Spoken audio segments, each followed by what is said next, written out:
Hello dear friends, welcome to Janaki Tutorials. Today we will discuss about continued part of communication related questions.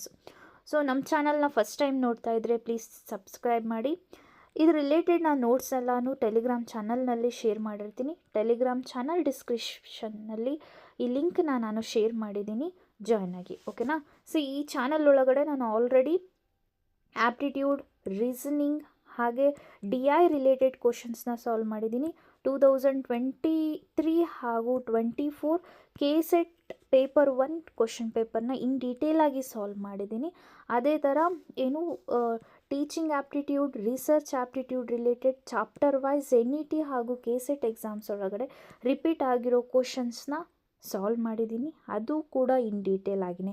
ಇದರದ್ದೆಲ್ಲ related ನೋಟ್ಸ್ನ ನಾನು ಟೆಲಿಗ್ರಾಮಲ್ಲಿ share ಮಾಡಿದ್ದೀನಿ. ಚಾನಲ್ನ ಮರೀದೆ subscribe ಮಾಡಿ. Next ಕ್ವಶನ್ನ ನೋಡ್ತಾ ಹೋಗೋಣ. See, this is an 2 statement, which is right which is wrong ಅನ್ನೋದನ್ನು ನಾವು represent ಮಾಡಬೇಕು. Okay, statement wise question. In communication, meaning construction is the process of making a choice. Use of language for a communication is restrictive practice in public domain. So ಈ ಥರ question ಇದ್ದಾಗ ನಮಗೇನು confusion, ನಮಗೆ ಇದೇ ಕ್ವಶನ್ಸ್ನೇ confusion, ಹೌದಾ. ನಮಗೆ NET exam ಒಳಗಡೆನೂ confuse ಆಗುತ್ತೆ, KSETಲ್ಲೂ confuse ಆಗುತ್ತೆ. ಸ್ಟಾರ್ಟಿಂಗ್ KSETಲ್ಲಿ ಈ ಥರ ಕ್ವಶನ್ಸ್ನ ಕೇಳ್ತಿರ್ಲಿಲ್ಲ ರೀ, ಇತ್ತೀಚೆಗೆ ಈ ಥರ ಕ್ವಶನ್ಸ್ನೂ ಜಾಸ್ತಿ ಮಾಡಿದ್ದಾರೆ. ಸೊ ಆ್ಯಕ್ಚುಲಿ ಈ ಥರ ಕ್ವಶನ್ಸು ಈಸಿನೇ ಇರುತ್ತೆ. ಹೆಂಗಂದರೆ ನಾವಿಲ್ಲಿ ನೆಗೆಟಿವ್ ಫಾರ್ಮ್ನ ಫೈಂಡ್ ಔಟ್ ಮಾಡಬೇಕು. ಇನ್ನೊಂದು ನಮಗೆ ಇಲ್ಲೇನಿರ್ತಾವಲ್ಲ ವರ್ಡ್ಸ್, ಈ ವರ್ಡ್ಸ್ ಬಗ್ಗೆ ಒಂದು ಸ್ವಲ್ಪ ನಾಲೆಜ್ ಇರಬೇಕು. ಸಿ, ಇಲ್ಲೇನಿದೆ ರಿಸ್ಟ್ರಿಕ್ಟಿವ್ ಅಂತಂತ ಹೇಳಿದೆ, ಕರೆಕ್ಟಾ. Use of language for a communication is a restrictive practice in a public. So public ಒಳಗಡೆ ಲ್ಯಾಂಗ್ವೇಜ್ ಯೂಸ್ ಮಾಡೋದು ರಿಸ್ಟ್ರಿಕ್ಟಿವ್ ಪ್ರಾಕ್ಟೀಸ್. ಇದು ನಿಜಾನಾ? ನೋ, ರಿಸ್ಟ್ರಿಕ್ಷನ್ ಏನೂ ಇಲ್ಲ, ಕರೆಕ್ಟಾ. ಸೊ ಹಾಗಂದರೆ second statement is wrong. Come to the first statement. In communication, meaning construction is a process of making choice is exactly right. Communication ಒಳಗಡೆ meaning construction ಅನ್ನೋದು ಒಂದು ಚಾಯ್ಸ್ನ ರೆಡಿ ಮಾಡ್ದಂಗೆ, ಹೌದಾ. ಒಂದು ಆಬ್ಜೆಕ್ಟನ್ನ ರೆಡಿ ಮಾಡಲಿಕ್ಕೆ ಇದು ಯೂಸ್ ಆಗುತ್ತೆ ಅಂತ ಹೇಳಿ. ಸೊ ಹಂಗಂದರೆ ಆನ್ಸರ್ ಏನಾಗ್ಬೋದು? ಆಪ್ಷನ್ ನಂಬರ್ ಸಿ, ಹೌದಾ. ನೋಡ್ರಿ, 1 is true, 2 is false. Yes, exactly right. Next question ನೋಡೋಣ. See the next question. In a film, the elements of silence is identified as. So film ಒಳಗಡೆ ಈ ಸೈಲೆನ್ಸ್ನ ಏನಂತ ಐಡೆಂಟಿಫೈ ಮಾಡ್ತಾರೆ? Syntagm, paradigm, position, resistance. So resistance ಅಂತರೂ ಅಲ್ಲ, this silence is not a position. ಇನ್ನು remaining 2 words ಒಳಗಡೆ answer ನೋಡೋಣ. Answer is option number 2, paradigm. See, in a film theory, semiotic sound include in a dialogue, music, effects and silence, ಹೌದಾ. Semiotic. Then a syntagm refers to the sequential arrangement of elements, like a sound in a sequence. A paradigm refers to the set of possible choices, alternatives that could occupy a particular position in the sequence. Particular position na object na arrange ಮಾಡೋದು, that is known as an element of identification. Okay, next question. Media literacy is considered as corporate campaign, limited objective, temporary fad, continuous process. See, so media literacy ಅಂತಂದರೆ access, evaluate, so ಆ ಥರ ಬರುತ್ತಲ್ಲ ಅದು. So ಇದರೊಳಗಡೆ it is considered temporary fad ಅಂತರೂ ಅಲ್ಲ. Limited objective is right, but not a limited objective. Corporate campaign ಅಥವಾ continuous process, actually it is an a continuous.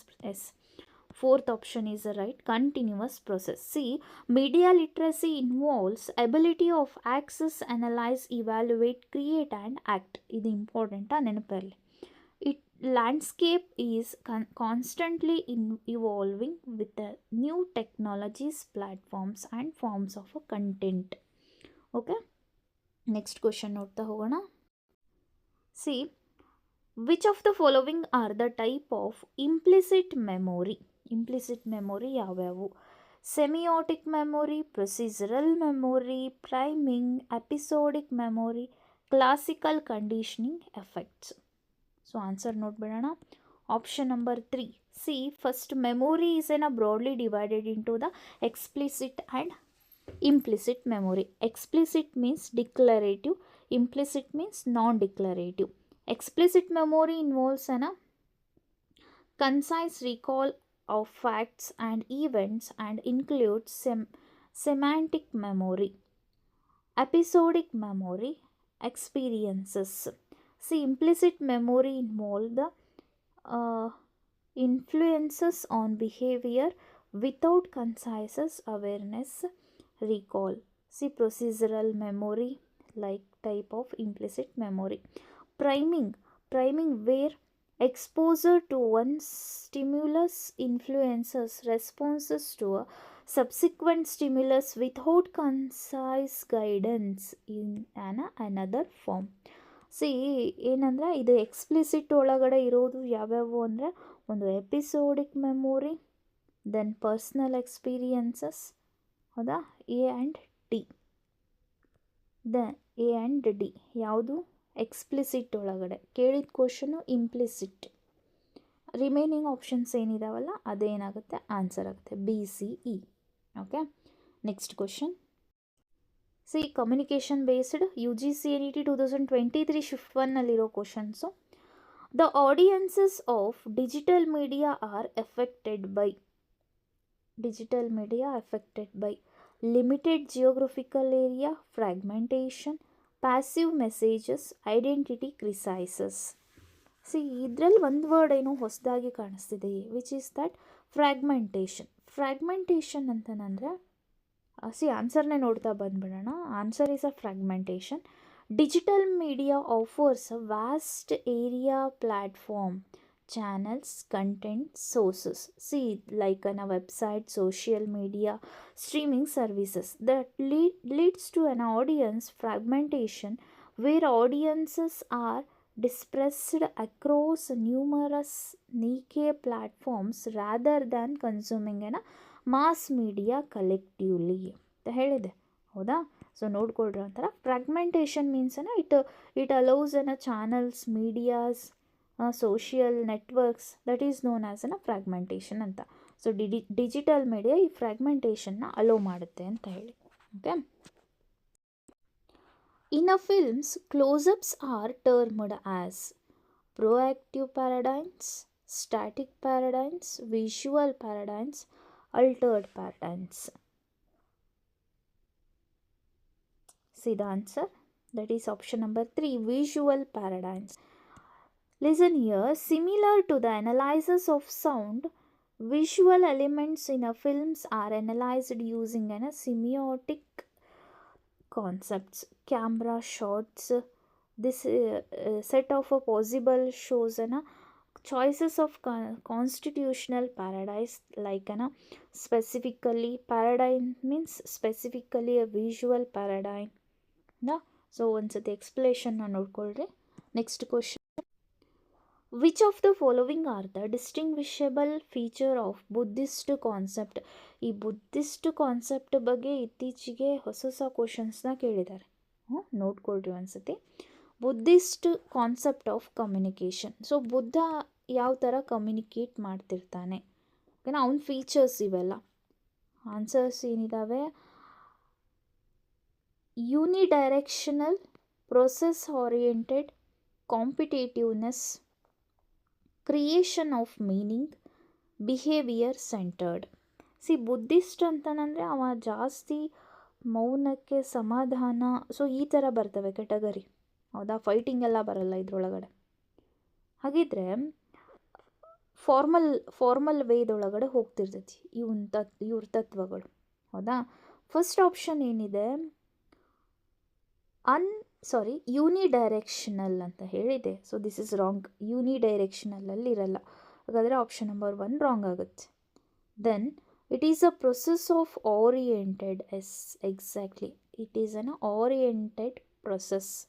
ಇದೇ ಆಪ್ಷನ್ಸ್ ಎಷ್ಟಿದ್ದಾವೆ? 2 ಇದೆ, 3 ಇದೆ, 4 ಇದೆ. 2 ಆಪ್ಷನ್ಸ್ ಇದ್ದಾವೆ. ನೆಕ್ಸ್ಟ್ ಆಪ್ಷನ್ ನೋಡ್ರಿ, ಕಾಂಪಿಟೇಟಿವ್ನೆಸ್. ಸೊ ಬುದ್ಧ ಏನು ಹೇಳ್ತಾನೆ ಅಂದರೆ ಯಾವಾಗಲೂ ಸಮಾಧಾನ, ಶಾಂತಿ ಅನ್ನೋದನ್ನು ರೆಪ್ರೆಸೆಂಟ್ ಮಾಡ್ತಾನೆ. ಸೊ ಈ ಕಾಂಪಿಟೇಷನ್ನಿಗೂ ಇವನಿಗೂ ಆಗಿ ಬರಲ್ಲ. ಏನೇ ಇದ್ದರೂ ಸಮಾಧಾನಕರವಾಗಿ ಮಾಡೋದು. ಹೌದಾ? ಬುದ್ಧ ಅರ್ಥ. ಸೊ ಹಾಗಿದ್ರೆ ಈ ಕಾಂಪಿಟೇಟಿವ್ನೆಸ್ ಆಗಲ್ಲ. ಹಾಗಾದರೆ ಸಿ ಆಪ್ಷನ್ ರಾಂಗ್. ಹಾಗಂದ್ರೆ D is right. Creation of a meaning, behaviour centred. Right. ಹಾಗಂದರೆ option number 4 is the answer.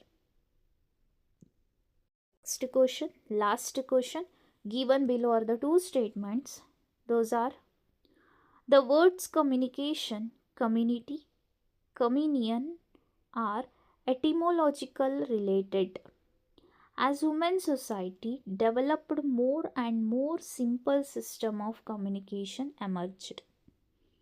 So answer note ಬರೋಣ ಡೈರೆಕ್ಟ್ ಆಗಿ. That is statement, that is 3.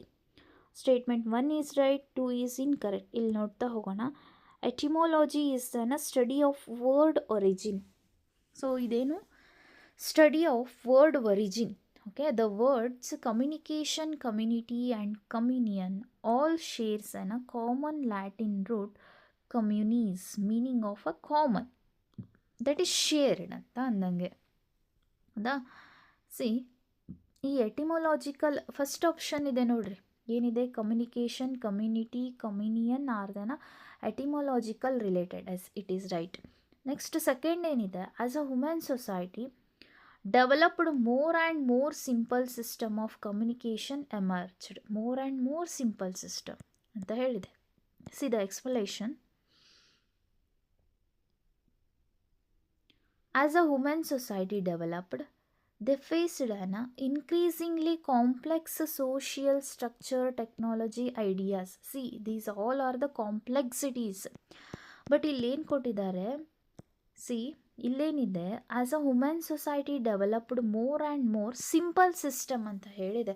ಇಲ್ಲಿ ಯಾರೂ ಸಿಂಪಲ್ ಸಿಸ್ಟಮಲ್ಲೇ ಡೆವಲಪ್ ಆಗ್ತಿಲ್ಲ. ಹೌದಾ? ಎಲ್ಲರದು ಕ್ರೂಷಿಯಲ್ ಸಿಚುವೇಶನ್ನೇ ಇರೋದು.